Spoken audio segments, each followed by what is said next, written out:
Really, the best way to describe this final would be dramatic, would be thriller. The gameplay from the perspective of the players was phenomenal. The players laid it all on the line. I was literally sitting on the edge of my my chair. Morocco is one team to be applauded. Senegal had a lot of really good opportunities as well in open play. It was disappointing, but I absolutely understood it. If I was a Senegalese player, I highly doubt I would have walked back. At the same time, the rules are if you walk out, then you may be disqualified. You can be a good person when you win, right? But when you don't win, right? Show me your character then.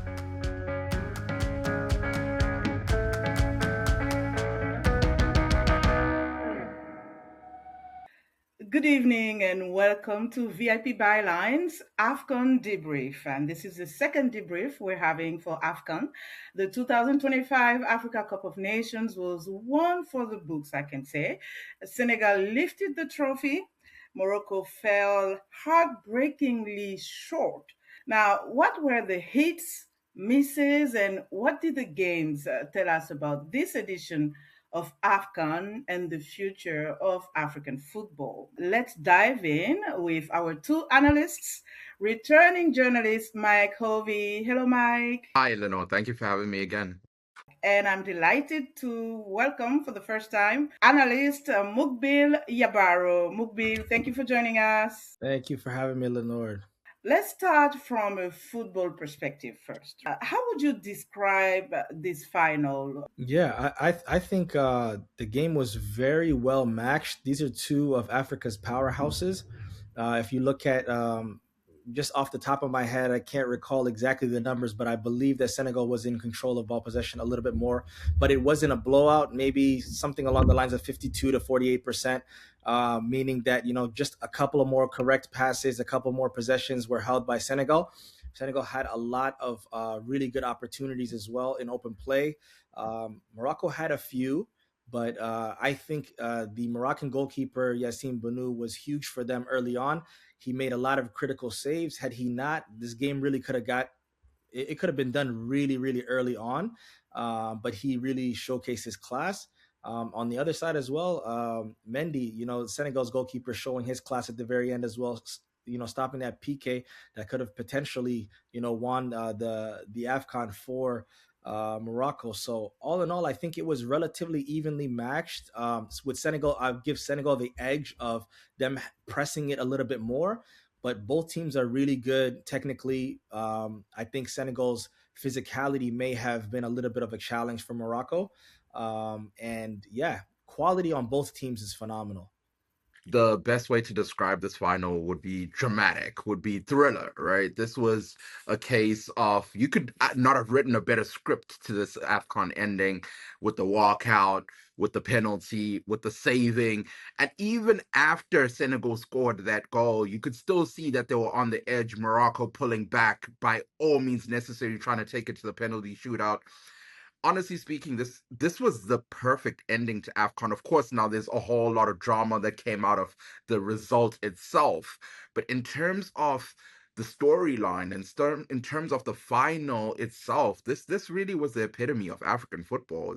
But in terms of gameplay and tactical play, that was a whole different conversation. I was literally sitting on the edge of my my chair Yes, because yes. it was so much going on, so much going on. So listen, guys, when you look at the way the game unfolded, but did you imagine anything like that, Mukbil, to happen? I mean, you attended the last AFCON in Cote d'Ivoire, and then you see what happened this year. Honestly, I couldn't imagine it.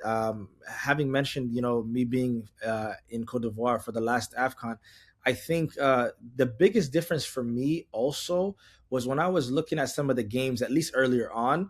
The fan attendance wasn't extremely great at the very beginning of this AFCON. As it started picking up in the knockout stages, it definitely was. It got a lot better, and then obviously the finale was what it was.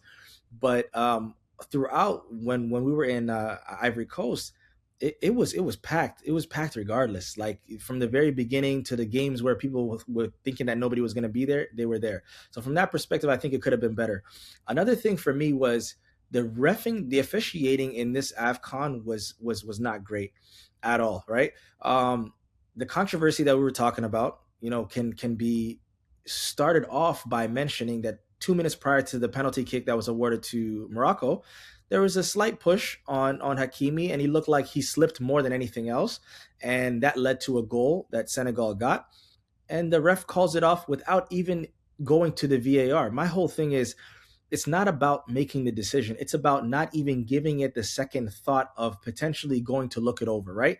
Now, had he done the same thing when Brahim Diaz got pulled to the floor, which I believe also was a correct decision in that it was a penalty, but what preemptively prompted him to go and check it? It's because it was the host nation. It was because the fans were getting behind him. He felt the pressure. And sometimes with African, in the AFCON, the officiating sometimes you must be able to make a decision and stand on it and decide to officiate the game equally on both sides, regardless of where you may be, right? And I don't think that happened very many times throughout the tournament, unfortunately, right? So I think that was poor. But the gameplay from the perspective of the players was phenomenal. The players laid it all on the line. You saw the Moroccan player get his head bashed in, via the headbutt, not wanting to get off. Put the head wrap on me, coach. I still want to play. Another one dropped down towards the end, was in tears because either he was injured or he was just too exhausted to go on. So it really was like they wanted it, So from the player standpoint, the players wanted it. But the officiating is something that I would definitely say needs to step up, because the quality of the game is so good that if that game would have ended with Brahim Diaz scoring that penalty kick, I think it would not have done justice to the tournament, I don't think. Yes, and about that kick, we hear so many things around it. Some people say, he tried the panenka and he failed, and other people say he just decided not to score that goal to save face because it would have been too controversial if they had won. What do you think, Mike? No, he definitely was trying to score. He actually has issued an entire apology on his social media. You could see how distraught he was after that Panenka was saved by Mendy. I wouldn't say that he was trying to save face. If anything, Morocco was ready to take it. They were ready. In fact, even when Senegal walked off the field, they looked like, okay, so are we picking up the trophy or what's going on here? They were ready for it because they're like by any means necessary, which I don't knock. Is to be applauded. You're in front of the home nation. You are giving your all. This is it for them. For a lot of these players, this is a statement. For players like Ashraf Hakimi, Brahim Diaz, this for them is the statement of not only did we make recent history by becoming the first African nation to go to the quarterfinals of the FIFA World Cup, we are about to win this AFCON and we're walking into the next World Cup on the right foot, right? So for them, I'm pretty sure this was disappointing. You could see that. You see the reaction, not just from the football fans, but the players themselves, the Football Federation, even the presidency putting out statements. You could see that this was something really important for them to win this. It wasn't just about being in the final, it was about winning it. But that aside, like Muqbil has said, their gameplay, Morocco is one team to be applauded. I was pointing out a fact just yesterday of how this was Morocco's second goal that they've conceded since March 2025. That is something very few teams can boast that in world football, not just Africa. So for me, this really, once again, it exemplifies what African football is. It shows how the level is amazing. And to speak to the officiating, it was really disappointing. And I can only hope that the next AFCON, which is going to be very soon, they step up the officiating. And also the attendance, once again, it wasn't that great. Including in the final. I mean, several different facets come into play into this. The fact that Morocco has built bigger stadiums might be another thing, right? So the attendance might be a little different. However, as we approach the next AFCON, which would be in East Africa, I can only hope that the attendance will be a lot better. But most importantly, the officiating needs to step its game out. This AFCON has seen so many teams experience poor officiating. South Africa, Nigeria, so many games where the officiating doesn't keep the same temperament, right? Like Muqbil said, it's not about whether or not you committed the foul, but if you are going to go check VAR for this, do not dismiss the next merely because of pressure behind the fans. Don't do that. Keep the same temperament. And if you look at the final itself, if you dismiss Senegal's goal, because some games, I do have to admit, can be a physical game. It's a high stakes game. You understand that, hey, it's physical, so let it rock, let it play. But if you're going to do that on one end, you need to understand and do that on the other hand. I don't know. It's very few people can argue that if that foul was committed outside the box, the ref was calling it. Very few people will argue that. He was probably going to let that rock. But because it's in the box, it's last minute, the fans are going crazy, you feel the pressure and he calls it. But that was completely distraught.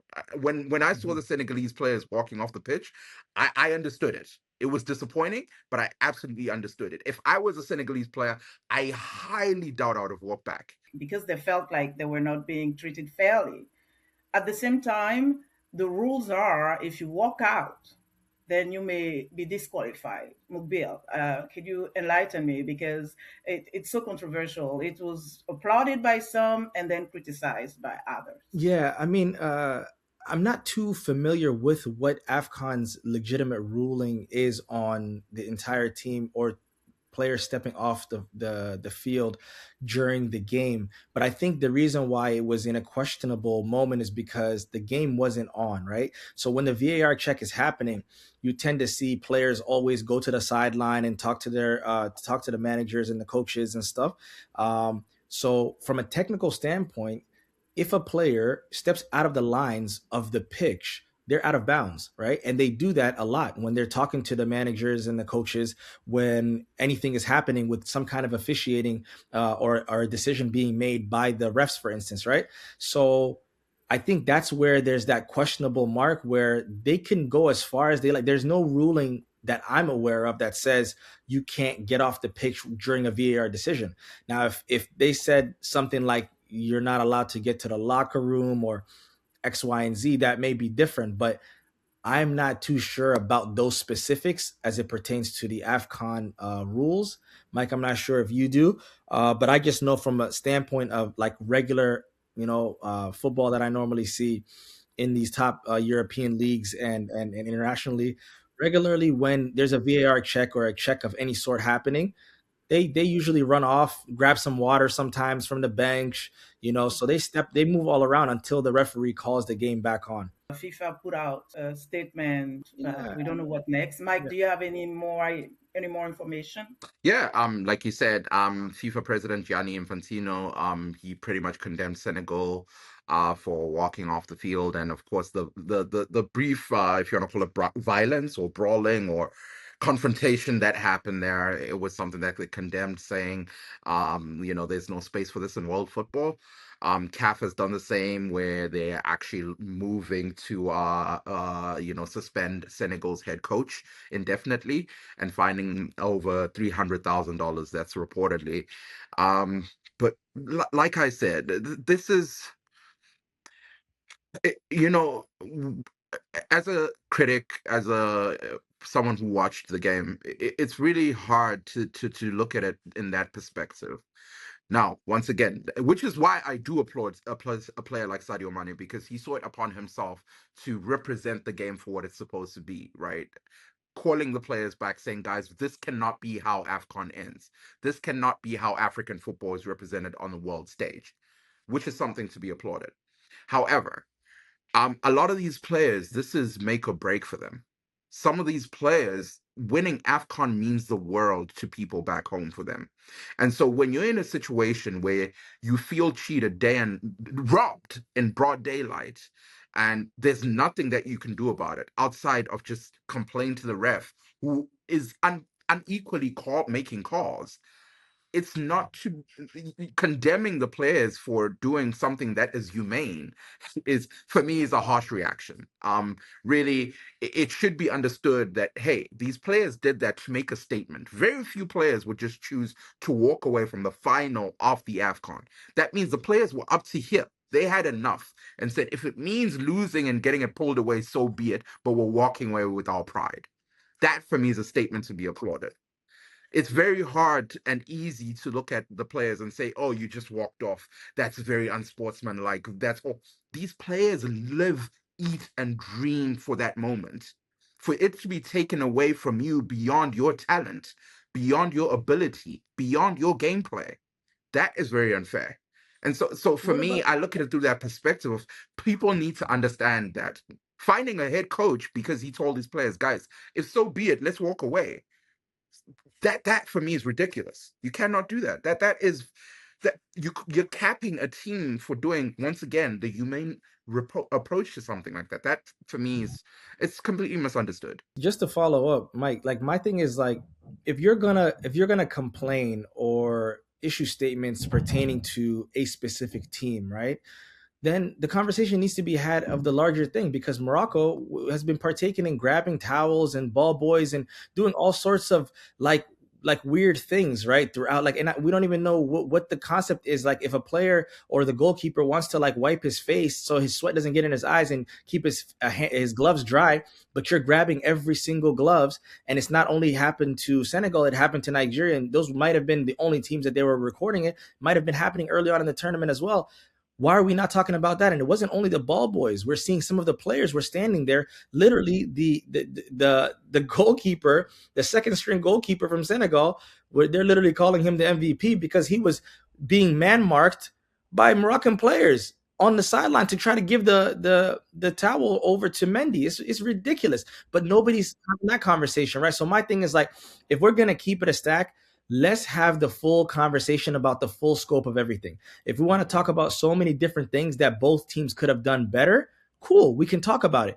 But I can almost guarantee you, had Morocco, the host nation, won, all of these other conversations about the towel stuff would have been water under the bridge because they're not even talking about it now. So it's like, imagine what it would have been then. If they would have won, it would have been like, well, you guys are just sore losers. We won, yada, yada, yada. And it's always easy to be selfless and it's always easy to be humane and you can be a good person when you win, right? But when you don't win, right? Show me your character then, right? And sad to say, saw a ton of fans, from from either side. Honestly, at the very beginning, the Senegalese fans really were turning up in a very negative manner when the PK was called. And then on the flip side, when the game was lost, same thing that happened from Morocco. So my thing is like, fans will be fans, right? So let's not make it something bigger than it is. We know if a fan is a diehard fan for their country, they only see red, like they only see their country, right?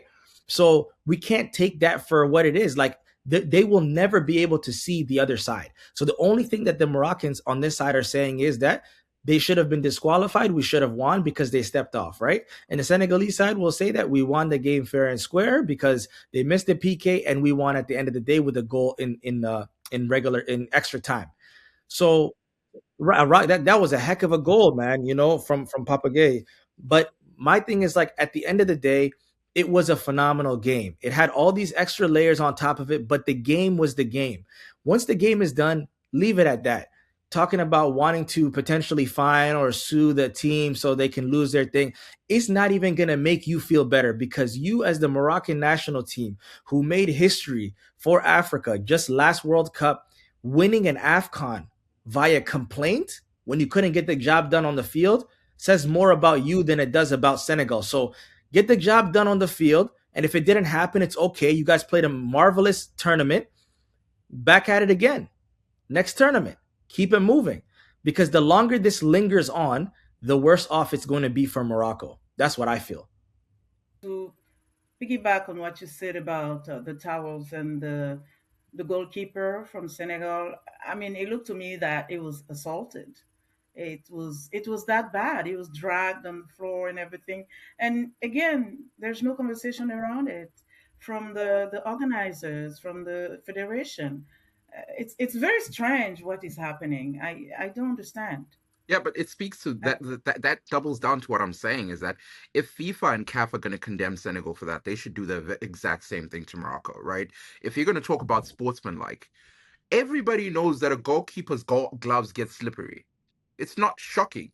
That's why goalkeepers end up spitting on their gloves, rubbing it, and they rub it because the ball gets slippery. So for you to be shocked that the goalkeeper has a towel there because he has to rub his gloves, and then you call that juju or black magic or whatever it is, to me is very unsportsmanlike, to the point of even having your bench come pick up the towel every single time a new towel is delivered. That for me is unsportsmanlike. And for you to ignore that and then suddenly shift your energy towards Senegal because they walked off the field because they felt like, oh, this is ridiculous and unsportsmanlike, and then condemn that, for me is ridiculous. You need to keep the same And energy. they really cared about those towels, you know. Yes. Again, when you talk about sanction, they use lasers at the beginning of the competition, and I think at the finals too. So what is that? Is it something that is usually done? Muqbil, you were in Cote d'Ivoire. Did you see anything like that? I did not. I did not see any lasers when I was in Cote d'Ivoire. That's definitely something that would have been picked up by social media. You know, nowadays sometimes we don't even see things. Social media, somebody's gonna see it and amplify it. But if it was there, it would have already been mentioned. In Cote d'Ivoire, I didn't see it. Lasers is really really like it's unbelievable. It's a tactic that should really be not only frowned upon, but the individual who is doing it or the collective of people that are doing it need to be not only investigated but barred from coming to a tournament again, because what you're doing in essence is giving an unfair advantage to a professional that is sitting there. You are not a professional. You've come there as a fan, right? Just sit there and watch. Let the professionals work. They don't need you, or they shouldn't need you, to have to almost put like a blindfold on somebody's eye. Lasers, as we know, especially something strong enough to be able to be seen from one side of the stadium to the pitch. It's insane. That's absolutely insane. Like that is something that FIFA needs to disavow that. That's what they need to, that's what they need to condemn, right? Because I don't care for who it came from, which fans were using it.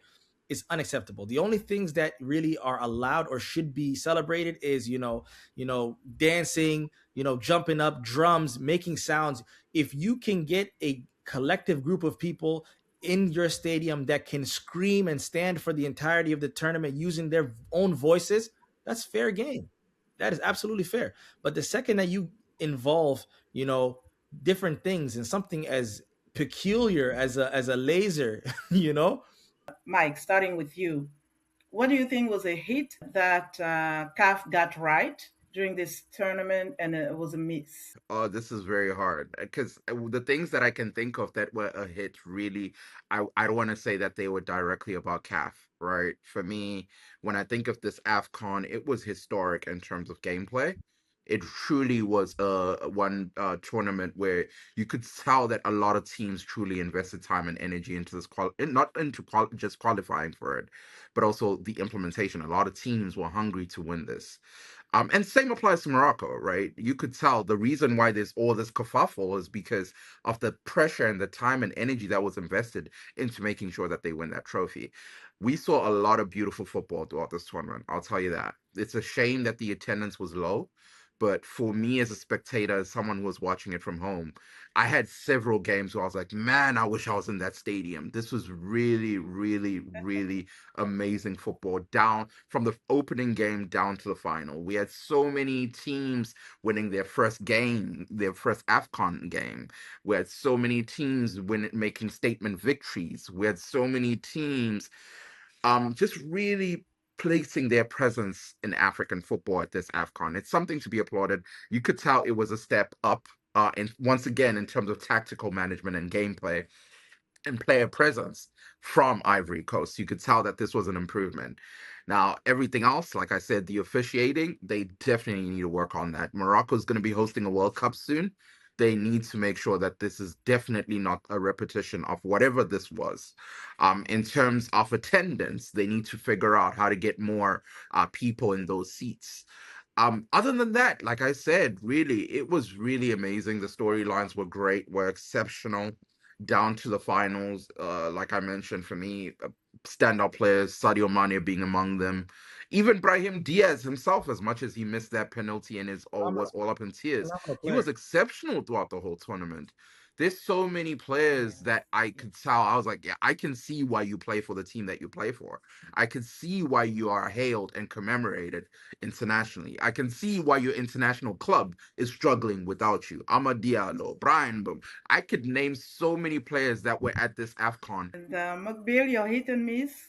Yeah, definitely. I would have to just co-sign on Mike's sentiments. I think majority of the stuff that I felt like were hits were just the quality of the players and the tacticals, the teams, how much they wanted it, and really that it wasn't like it was much better than Ivory Coast. It's just that the ante just got upped, right? So it's like year after year they just wanted more. It seems like now because there is since the last AFCON, there's been more notoriety behind AFCON because of how well that AFCON went, and it's kind of like okay now that we know that this is a more respected tournament as we continue to move forward with our bigger players, bigger name players, like you mentioned, the Brian Bumos of the world, Ahmad Diallo, Sadio Mane, of course. You have Koulibaly's in there. Mo Salah, Marmoush in Egypt. Osimhen was, it's endless. The names that were there, it was so interesting because even when we saw Senegal had Ismaili Sarr coming off the bench to replace Iliman Dai, right? That is insane. The quality of somebody who's a starter in the Premier League, right? To be riding on your bench on an African team shows you the depth of Senegal as well, right?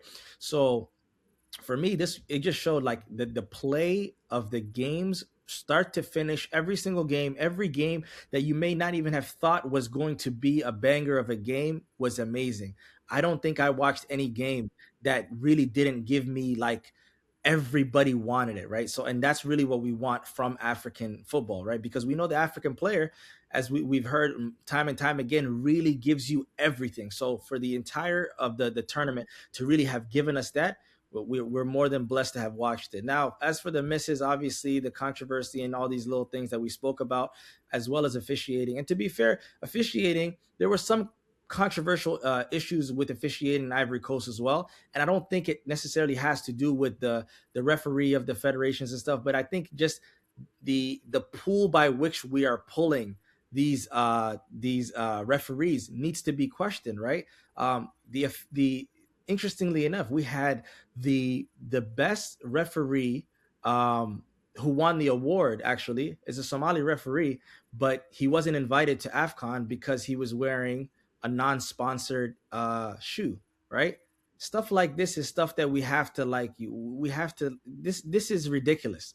You an individual gets an award for being the best referee on the continent, and yet he is not officiating on the biggest tournament in the continent. Stuff like that needs to be changed. So I would say, yeah, those were my misses. But outside of that, I think it was a phenomenal tournament.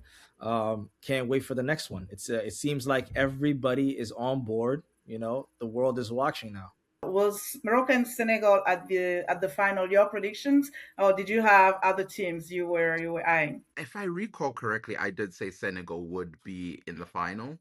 I it really, in terms of who against, that was a difficult one because, like I said, even in the semifinals, all four teams were exceptional, right?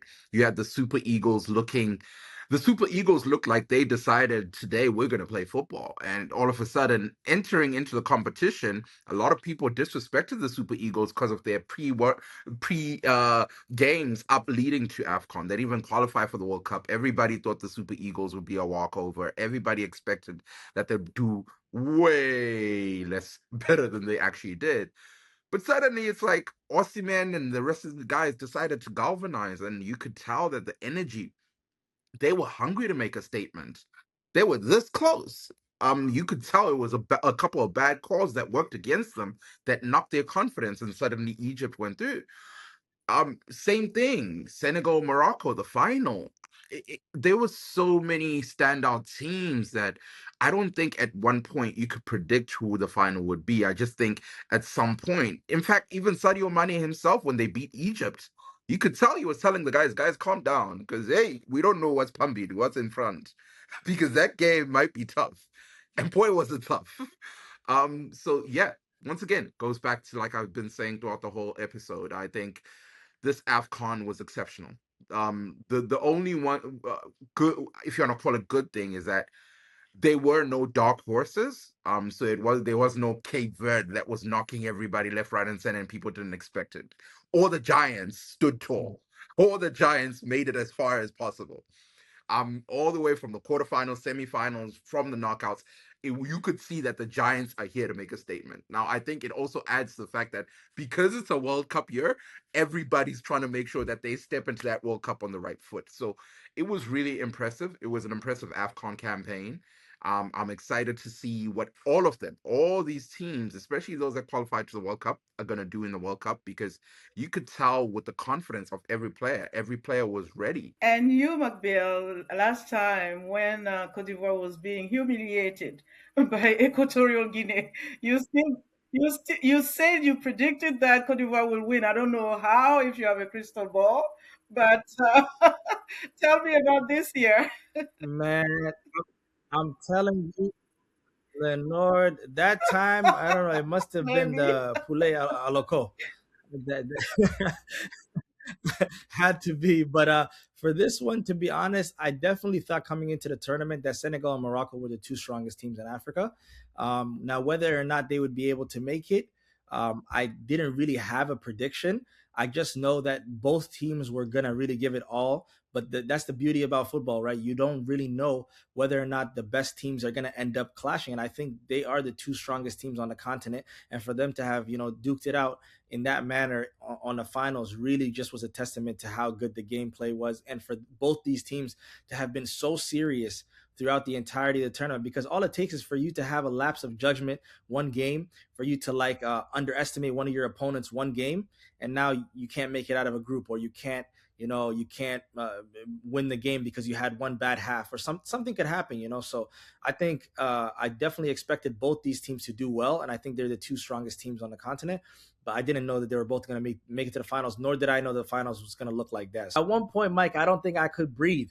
And I wasn't like, I'm just sitting here, I'm looking left, it's going this way. I'm looking right, it's going this way. My eyes were just moving like this. I'm like, man, this is some unbelievable football. Defending on one end, coming back and playing offense on the next. It was just, man, the game had everything, man. The game had everything, and phenomenal goalie play too from both sides. What about the coaches? And I'm gonna we're gonna wrap with that because I wanted us to choose one coach that you think really stood out. I'm still gonna applaud the Senegalese coach, regardless of him being sanctioned. However, that aside, I would say Walid Regragui was is still the best coach that I can think of, the Moroccan head coach. I would say definitely just because of my man's Senegal head coach, just because he's getting sanctioned doesn't negate the fact that he was able to pull his team to where he got to.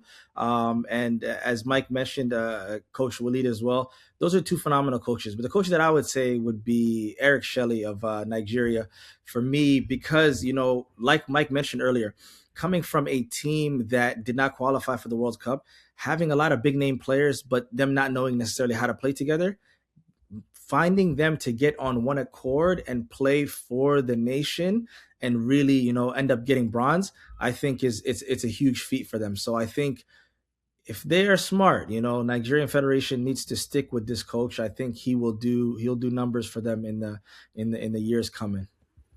And I second that, Muqbil, with Eric Shell.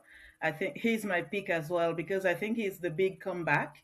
When I remember with last AFCON, the way he was getting water on his head because of the big disappointment, and after he lost with Mali, and to see what he was able to accomplish with Nigeria.